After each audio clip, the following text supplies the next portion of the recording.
好来，乡亲啊，继续来看这个网红四车鸟来压料。讲国民党的立委齐卡心，意思是坐立法院的公务车去扫街宣传反罢免。齐卡心回应讲，迄是无经过查证的假级的抹污。伊讲伊是去参加报税活动的公务，也毋过伊嘛承认讲，地事的时阵确实有讲到甲税务无关的代志。伊有讲，希望会当继续留伫立法院。民进党的立委王思瑶是来呼吁讲，监督别人甲面对家己，无应该是两套标准。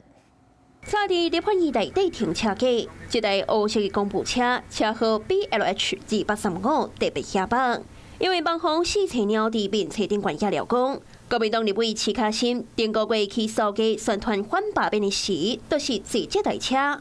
伫立法院114年度预算表内底，这台 BLH2835的车，红列做是委员的公务车。低级，然后没有经过完整查证，然后的抹黑。我是参加了跟国税局还有里长共同合办的报税服务，报税的所有民众都是我的证人。齐卡心讲，当讲坐公务车是参加5月初9报税的服务行程。提出12秒的监视器证明清表，强调有理量作证，派车单也清清楚楚是要去理办。也毋过，敢有宣传反罢免，齐卡心4两8千斤。好，当然，因为我们有做服务，所以我也会请大家一定要把我留在立法院里面。这是一个报税宣传的扫街，所以公务行程为什么不能派公务车呢？立法委员在监督其他人跟面对自己，不应该是两套标准，